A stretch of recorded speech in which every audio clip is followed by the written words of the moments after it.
नमस्कार, मैं हूं आपके साथ दीप्ति गोयल और आप देख रहे हैं ट्रू इंडिया न्यूज। आइए रुख करते हैं अब खबरों की ओर। जानकार हमारे साथ में जुड़ चुके हैं। हम उनसे जानना चाहेंगे कि प्रधानमंत्री नरेंद्र मोदी द्वारा जो कल एक एक्ट पारित किया गया है, सीए जिसके नाम से जाना जाता है, उसके बारे में वो क्या बताएंगे? ये जो है सिटीजनशिप अमेंडमेंट एक्ट है जी। और इसमें कानून पारित ये हुआ है कि बिफोर 2014 जो भी यहाँ पे सिटीजन्स हैं उनको प्रॉपर सिटीजनशिप प्रोवाइड की जाएगी और आफ्टर 2014 जो भी यहाँ पे रह रहे हैं उनके बारे में ये लॉ आया है। तो यही है, फर्दर अभी तक डिटेलिंग में आ रहा है। बिल्कुल, ट्रू इंडिया के लिए मैं आनंद काल्ला। बात आज राजस्थान उच्च न्यायालय के हेरिटेज उस जगह की जहां पर बड़ी चहल पहल मची रहती है, लोगों की आवाजाही लगी रहती है, खान पान का दौर चलता रहता है और ऐसी ही परिस्थितियों के अंदर जहां देख सकते हैं हम कि लोग आ रहे हैं जा रहे हैं, लेकिन फिर भी कुछ शांति यहाँ नजर आ रही है। ये शांति क्यों है आखिरकार, इस बात को जानना चाहेंगे और हम ये भी जानना चाहेंगे कि कल जहां CAA, जहां सिटीजनशिप की जहां बात थी, अमेंडमेंट एक्ट की बात थी, 2019 की बात थी और वो कानून जब पारित हो चुका है तो हमारे अधिवक्ता इस बारे में खास तौर से क्या सोचते हैं।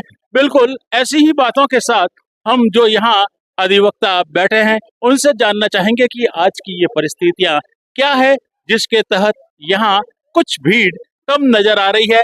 यहाँ काले कोट में ही सभी अधिवक्ता नजर आ रहे थे, कुछ तो कोर्ट में है और कुछ अपने सिविल में। ऐसा क्या कारण है? हमारे साथ बहुत से ऐसे कुछ वकील यहाँ बैठे हैं, हम चलते हैं उन्हीं के पास और जानने की कोशिश करते हैं कि आज इस गलियारे में जहाँ इस समय जो बात देखने को मिलती है वो क्या है। तो जानना चाहेंगे, नाम सर आपका? एडवोकेट उमेश कल्ला। उमेश जी, ये जानना चाहेंगे कि यहाँ पर जो बिल्कुल इस तरीके की जहाँ भीड़ एकदम इस समय इस गली से निकल पाना आसान नहीं होता, हम जैसा देखते हैं, और यहाँ कुछ कमी जो आज नजर आ रही है, आप भी अधिवक्ता हैं और फिर भी अपनी फुल यूनिफॉर्म में नजर नहीं आ रहे, उसका मूल कारण क्या है? हमारा अभी एडवोकेट्स का जोधपुर में स्ट्राइक चल रही है क्योंकि एक हाईकोर्ट की वर्चुअल सर्किट बेंच बीकानेर में चीफ जस्टिस ऑफ इंडिया द्वारा खोलने का आदेश पारित कर दिया गया। उसके विरोध में जोधपुर राजस्थान हाईकोर्ट के सभी एडवोकेट्स हम 2 दिन से स्ट्राइक पर हैं। इसलिए जो है कोर्ट में चहल पहल आज कम दिख रही है और आज हम पूरी यूनिफॉर्म में इसलिए नहीं। बिल्कुल, जहाँ विरोध गलत चीज का होना चाहिए और सही चीज के लिए किसी न किसी प्रकार की वाहवाही भी होनी चाहिए।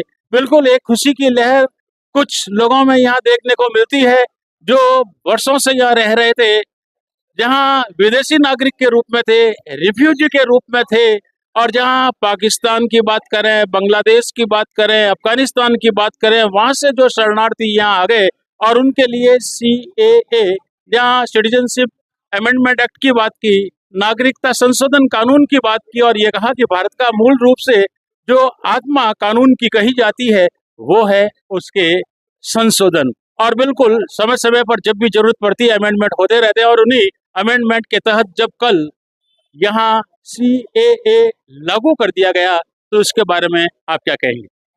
जो भारत सरकार द्वारा CAA एक्ट को कल लागू किया गया पूरे भारतवर्ष में, उसमें जो शरणार्थी जो रिफ्यूजी थे उनके चेहरे पर खुशी दौड़ आई है और हम देख रहे हैं कि इस कानून की काफी वक्त से जरूरत थी, लेकिन मोदी जी की आने के बाद इन पर बहुत ही बेहतरीन काम हुआ और जिस प्रकार से इस कानून को लागू किया गया है उससे जो रिफ्यूजी हैं, शरणार्थी हैं, उनको अपना राइट जो है इस हिंदुस्तान की जमीन पर मिलेगा। इससे बड़ी और कोई सौगात मोदी जी की ओर से नहीं हो सकती थी। सबसे बड़ी बात है कि जो अफगानिस्तान, बांग्लादेश और पाकिस्तान से जो रिफ्यूजी यहाँ पर आए उनको पूर्णतया नागरिकता अब यहाँ पर प्रदान की जाएगी, ये हमारा अब मानना है। और वो हंसी खुशी के साथ पहले भी रहते थे, अब पूर्ण अधिकार के साथ, अपने मौलिक अधिकारों के साथ यहाँ पर रहेंगे। इससे ज्यादा खुशी की बात नहीं हो सकती। तो वे लोग जो अभी तक यहाँ रह रहे हैं, 2014 से पहले वालों के लिए भी इस तरीके की बात की जा रही है, 2019 के अंदर भी जब इस कानून को पारित करने की बात जहां राष्ट्रपति तक हो चुकी थी, लेकिन अब 2019 के बाद ये लागू हो गया है, तो वे नागरिक जो पहले से रह रहे हैं यहाँ पर, उनकी नागरिकता तो रहेगी, उनकी नागरिकता कैसे प्राप्त हो पाएगी? बिल्कुल, यहाँ पर जो नागरिक जो पहले से रह रहे हैं उनको नागरिकता कंटिन्यू रहेगी। और यहाँ पर जो ये भ्रम भी फैलाया जा रहा था कि जो है कि जो मुस्लिम वर्ग है उनकी नागरिकता चली जाएगी, जब ये कानून अपने पार्लियामेंट के अंदर रखा गया प्रस्ताव के लिए, तो वहाँ पर हमने देखा कि हिंदुस्तान में कई जगह दंगे फसाद भी हुए, कई अन्य पार्टियों ने भ्रम पैदा किया। लेकिन ऐसी कोई बात नहीं है, किसी का कोई इसमें नागरिकता छीनी नहीं जाएगी, किसी की नागरिकता नहीं जाएगी। यह हमारे गृह मंत्री home minister of India Amit Shah ji ने भी कल स्टेटमेंट पहले भी कई बार दिया है और कल भी दिए थे। यहाँ पर जो मुस्लिम रह रहे हैं उनको किसी प्रकार का कोई नुकसान नहीं होगा, चाहे 2014 के पहले, 2019 के पहले, उनको किसी प्रकार की कोई नागरिकता उनसे नहीं छीनी जाएगी। ये जो इन 3 देशों के अलावा भी जो नागरिक हैं और यहाँ आ जाते हैं, तो उनके लिए भी कुछ कानून है? उनके लिए इसमें ये मैंने पढ़ा है कि इसमें जो पाकिस्तान, बांग्लादेश और अफगानिस्तान के अलावा अन्य देश से कोई भी शरणार्थी यहाँ आते हैं तो उसको 11 साल तक यहाँ रहना आवश्यक है। 11 साल के बाद उनको यहाँ पर नागरिकता मिल जाएगी। बहुत बहुत धन्यवाद। क्या कहेंगे आप सीएए के बारे में? सीए के बारे में कह रहा हूँ कि मैं मुस्लिम वर्ग को इससे ज्यादा फायदा होगा, क्योंकि इसके लिए सम्मान कानून बढ़ गया। पहले इनका अलग कानून था, अब ये कानून हो गया है तो इनको ज्यादा फायदा है, जबकि अदर कौम से ज्यादा इनको फायदा है। नाम आपका? किशोर कुमार सिसोदिया। दोहरी नागरिकता खत्म हो जाएगी, दोहरी नागरिकता खत्म हो जाएगी। नाम आपका? किशोर कुमार सिसोदिया। अच्छा, एक स्टेट से दूसरे बिल्कुल। यहाँ हमारे साथ एक और अधिवक्ता भी जुड़े हैं। नाम आपका? दुलाराम बिश्नोई। विष्णु साहब, क्या कहेंगे? ये कहेंगे दोहरी नागरिकता खत्म हो जाएगी, तो ये क्या मनाते, यहाँ से बाहर जाके विदेश में वो रहने जाते हैं, वहाँ भी उनका प्रूफ होता है, आईडी प्रूफ यहाँ भी होता है, इसलिए अब एक जगह होगा, तो उससे क्या वो आतंकवाद वगैरह उनको बढ़ावा नहीं मिलेगा। बहुत बहुत धन्यवाद। बिल्कुल ऐसी ही बातें हैं, जहां लगातार संशोधन की जरूरत होती है, संशोधन होते रहते हैं, और जहां 42वें संशोधन के माध्यम से अनेक संशोधन हुए थे और एक छोटे से नए संविधान की बात भी उसके लिए की जा रही थी, और अब जब इतनी बड़ी बात यहाँ देखने को मिलती है तो निश्चित रूप से हम ऐसी ही जानकारी, जहाँ ये कहते हैं कि पश्चिम बंगाल के अंदर एक बड़ी समस्या देखने को मिलती है, महुआ जो आपके जो दिए हुए हैं मनुआ के रूप में, जहाँ वहाँ जो शरणार्थी रह रहे हैं 30 लाख से अधिक, और उनकी समस्या जो थी उसका समाधान भी यहाँ देखने को मिलेगा। हमारे साथ हमारे दूसरे संवाददाता भी जुड़े हैं, बिल्कुल ऐसी ही जानकारी आप तक पहुँचाएंगे। मिलते हैं हम।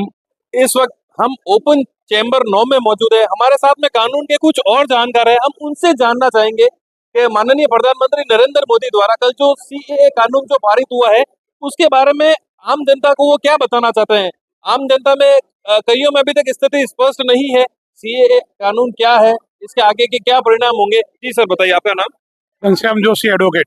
सर, कल जो नरेंद्र मोदी द्वारा जो कानून पारित किया गया है उसके बारे में आप क्या जानकारी देना चाहते हैं? ये एक ऐतिहासिक निर्णय है और भारत के लिए हितकारी और सर्वव्यापी और सर्व समाज के हितकारी है।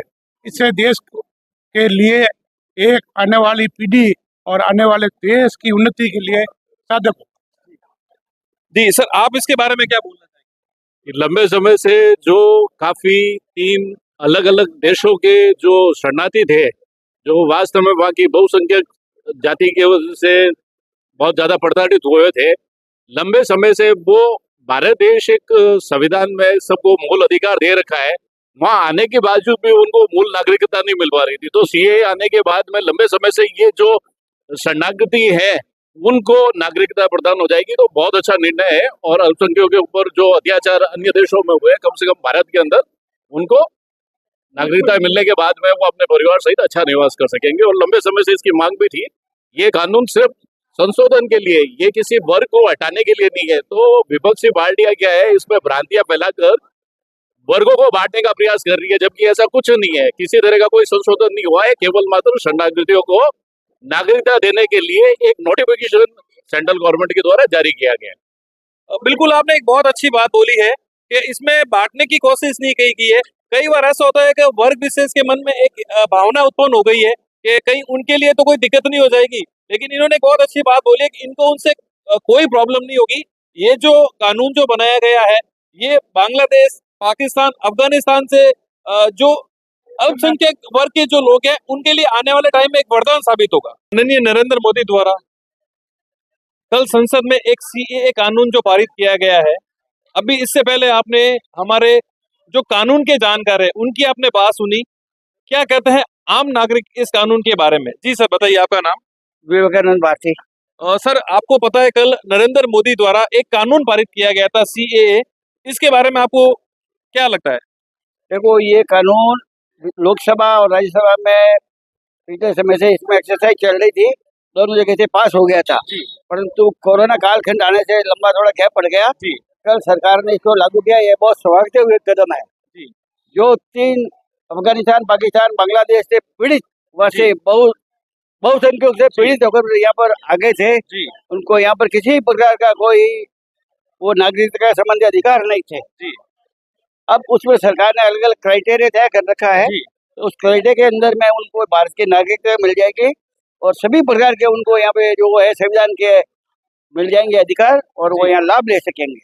स्वागत योग्य कदम है। अच्छा, आम आदमी इसके बारे में क्या सोचता है? उनको मन में कहीं ना कहीं, जैसे जो मुस्लिम समाज की बात करें, उनके मन में कहीं ना कहीं एक भय की स्थिति है कि सीएए कानून जो है उनके लिए कहीं ना कहीं आगे जाके मुसीबत का कारण बनेगा। तो आम आदमी, आप बताइए क्या उनसे उनको नुकसान होगा? बिल्कुल नहीं। जो यहाँ पर पुश्तैनी रहते आए हैं उनके हितों पर किसी प्रकार का कोई वो नहीं हो रहा कुठाराघात। जो आए हैं पीड़ित होके, ये उनको अधिकार देने का कानून है, किसी से छीनने का नहीं है। यहाँ पर के लोगों को बिना वजह से भ्रमित किया जा रहा है, जो नहीं है। जो पीढ़ियों से पुश्तैनी रह रहे हैं उनको कोई प्रकार का नुकसान नहीं होगा।